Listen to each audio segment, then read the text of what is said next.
عزیز طلباء و طالبات، جماعت 11ویں، ہم تاریخ کا ایک سبق جنوبی ہند کی سلطنتوں کے بارے میں دیکھ رہے تھے، جس میں اب تک ہم نے جنوبی ہند میں الگ الگ خاندانوں کی کون کون سی سلطنتیں تھیں اس کے بارے میں تفصیلی طور پر دیکھے۔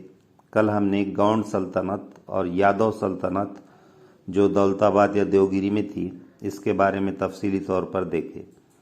اب جنوبی بھارت میں جو سلطنتیں تھیں اتنی بڑی اور اتنی وسیع ہونے کے باوجود وہ کیوں کر کامیاب ہوئی، زیادہ عرصے تک وہ کیوں رہی، اس کے لیے وہاں کی انتظامیہ کس طرز کی تھی، وہاں کے لوگوں کی سماجی زندگی کس طریقے کی تھی اور تجارت کس طریقے سے ہوتی تھی، اس کے بارے میں آج ہم دیکھیں گے۔ سب سے پہلے جنوبی ہند کی انتظامیہ کے بارے میں ہم دیکھیں گے۔ کوئی بھی علاقہ ہو، ملک ہو، اس کی کامیابی وہاں کی انتظامیہ یا ایڈمنسٹریشن پر ڈیپینڈ ہوتی ہے، منحصر ہوتی ہے۔ تو جنوبی ہند کی جو سلطنتیں تھیں انہوں نے بھی اپنے انتظامیہ کو آسان بنانے کے لیے اپنی سلطنت کو مختلف حصوں میں منقسم کیا تھا، کیونکہ سیاسیات کا ایک اصول ہے کہ اقتدار کی تقسیم جتنی ہوں گی اتنی انتظامیہ آسان ہوتی ہے۔ اس لیے سپریشن آف پاور یا اقتدار کی تقسیم یہ جو ہے تو ضروری ہوتی ہے، اور یہ کام جنوبی ہند کے راجاؤں نے کیا تھا۔ انہوں نے اپنی سلطنت کو مختلف حصوں میں تقسیم کیا۔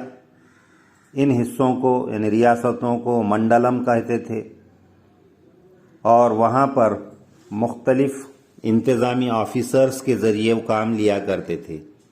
ان آفیسرز میں یا عہدیداران میں مہادھندیکا، راشٹریہ کا، آماتیہ، ایکتا وشدھ کرتا، یہ جو ہے تو ہوا کرتے تھے۔ یہ سب سنسکرت نام ہیں، آگے ہم اس کو جو ہے تو اردو میں کیا کہتے تھے وہ دیکھیں گے۔ اڑن کتم چول سلطنت کی آفیسران کی جماعت ہوتی تھی۔ جیسے آج سول سروسز کے لوگ ہمارے پاس انتظامیہ کو سنبھالتے ہیں، جس کو ہم سرکاری ملازمین یا جو ہے تو ہم ان کو نوکرشاہ کہتے ہیں، تو ویسے وہاں پر ایک جماعت ہوتی تھی آفیسران کی، اڑن کتم، یہ سنسکرت نام ہے، وہ جو ہے تو پورے انتظامیہ کو سنبھالتے تھے۔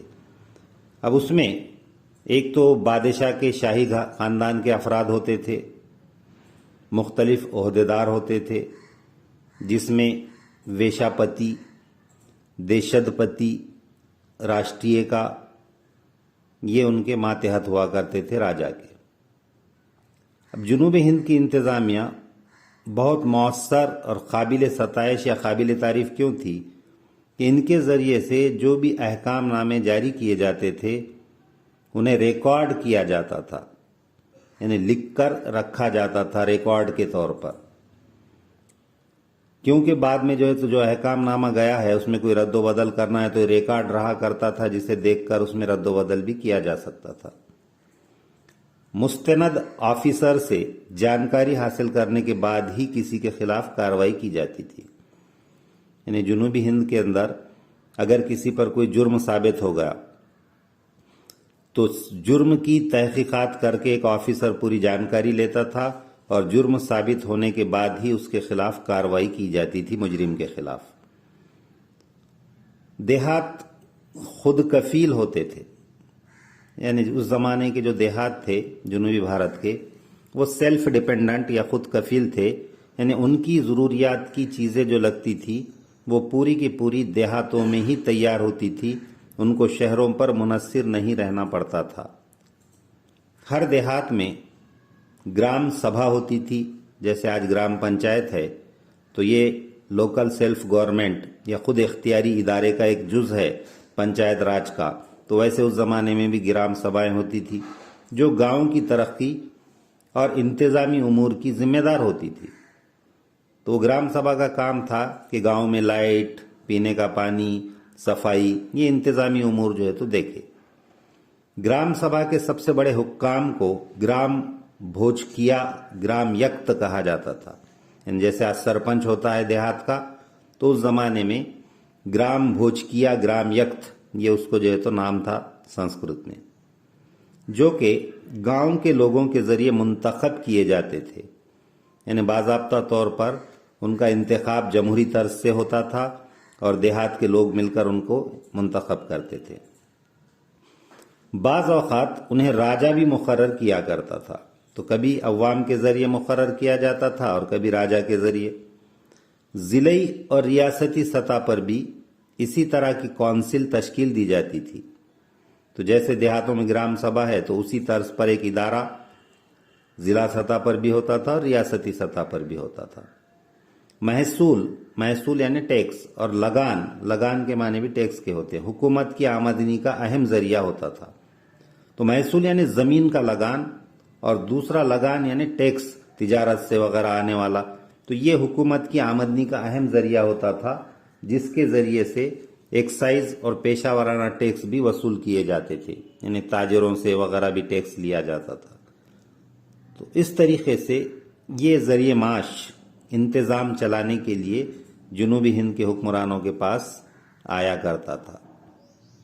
चौल, पांड्या, चीर, वाकाटक, चालुक्य और राष्ट्रकूट हुकूमतों में बहुत सारे पेशे आम थे। यानी उस जमाने में लोगों के कमाई का जो जरिया था, या लोग तिजारत के अलावा जो काम करते थे, वो क्या क्या थे? माहेगिरी यानी मछलियां पकड़ना, जंगलों से हाथी दांत हासिल किए जाते थे और हाथी दांत से मुख्तलिफ जेवरात या आराइश की चीज़ें बनवाई जाती थी।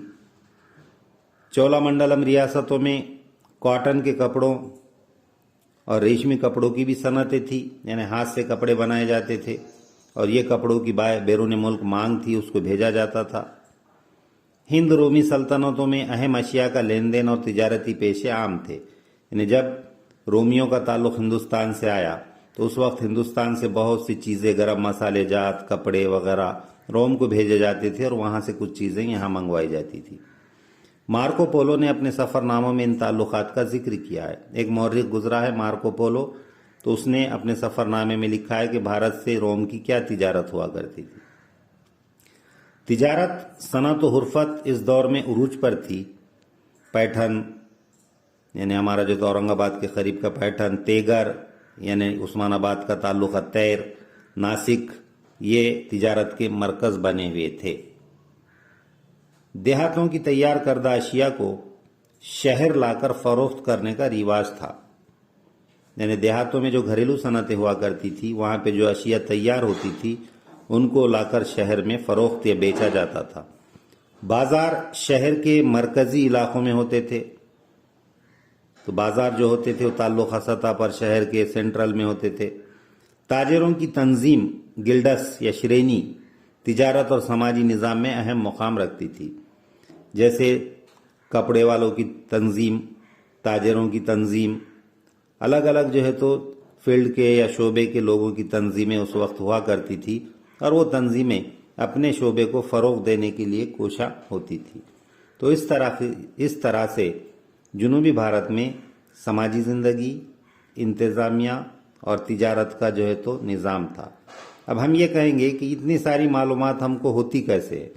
तो उस ज़माने में जुनूबी हिंद के अंदर जो सिक्के थे, चांदी के, तांबे के और सोने के बने हुए, उस पर उस ज़माने की बहुत सारी तिजारती तस्वीर है, जहाज़ों वगैरह की, कुछ राजाओं की तस्वीर है। तो इसके ज़रिए से हमको जो है तो ये पता चलता है कि जुनूबी हिंद में किस तरीके से एक अच्छी और खुशहाल ज़िंदगी थी। अब उस ज़माने की समाजी ज़िंदगी को हम देखेंगे तो उस ज़माने के लोग ख़ास तौर पे कुदरती मज़ाहिर की पूजा करते थे। ये उनके सिक्कों से मालूम हुआ है, जिनमें सूरज है, घोड़े है, दरख्त है, मछली है वगैरह। तो इसलिए उनके मज़हब के बारे में या समाजी ज़िंदगी के बारे में हम यकीनी तौर पर कुछ कह नहीं सकते। तो आज हमने जुनूबी भारत की समाजी ज़िंदगी, इंतज़ामिया और तिजारत के बारे में देखे। कल हम जुनूबी भारत में फ़न किस तरीके का था, अदब यानी लिटरेचर किस तरीके का था, और तामीरात یعنی باندھ کام یا فن تعمیر جو ہے یہ کون سے طرز کی تھی اس کے بارے میں دیکھیں۔